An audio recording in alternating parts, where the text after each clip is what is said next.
Dans l'actualité aussi, Kinshasa s'apprête déjà à offrir son hospitalité aux chefs d'État et des gouvernements membres du mécanisme régional des suivis de l'accord cadre d'Addis Abeba qui prendront part au prochain sommet prévu pour le 24 février dans la capitale RD congolaise. Les préparatifs de cette rencontre ont été au menu des échanges entre les chefs de l'État, Félix Tshisekedi, et l'envoyé spécial du secrétaire général de l'ONU pour la région des Grands Lacs pour Zhuang Xia. Son institution tient à la réussite de cet événement important pour la paix et la sécurité dans la région. Il se tiendra le 24 février prochain en RDC un sommet du mécanisme régional des suivis de l'accord cadre d'Addis Abeba.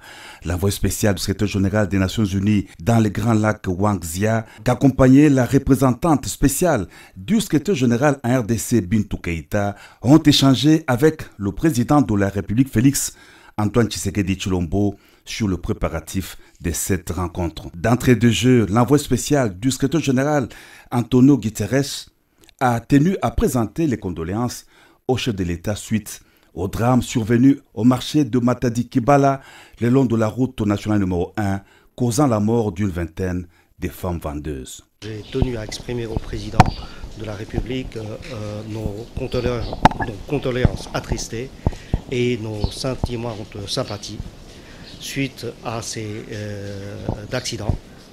Le sort de ces femmes marchandes, leur sort nous endeuille et donc c'est triste pour nous et donc j'ai tenu à exprimer nos condoléances. Nous avons aussi parlé d'une échéance très importante qui arrivera le 24 février ici à un sommet du mécanisme régional de suivi de l'accord cadre d'Addis Abeba. Nous avons écouté le président en ce qui concerne la suite à faire pour mieux assurer les préparatifs de ce sommet. Et à ce stade, je pourrais assurer tout le monde que la préparation avance dans des conditions favorables. Toutes les institutions et les services compétents sont pleinement disposés du côté des institutions 40, notamment les Nations Unies, l'Union africaine. Nous ferons notre part de contribution pour faire en sorte que ce sommet soit une réussite totale. La situation sécuritaire dans la partie est du territoire national avec les récentes tueries à Djougou, à Nitouri était aussi au centre des préoccupations.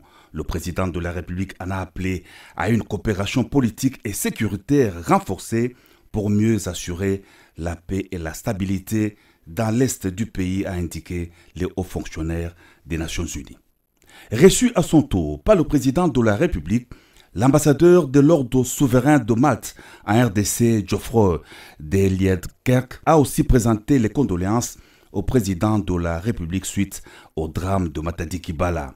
Il a par ailleurs fait le plaidoyer pour la réhabilitation de l'avenue Bolengue à Massina, conduisant vers l'hôpital Roi-Baudouin qui vient d'être modernisé après des grands travaux de rénovation. J'ai présenté en tout cas tout mon soutien au président de la République suite aux catastrophes qu'il y a eu hier à Matadi-Kibala et aussi au massacre qu'il y a eu en Ituri.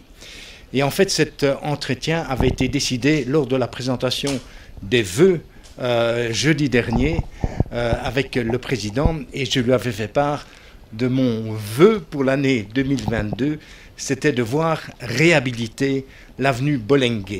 L'avenue Bolengue qui est à Massina et qui donne accès à un hôpital, l'hôpital Roi-Baudouin.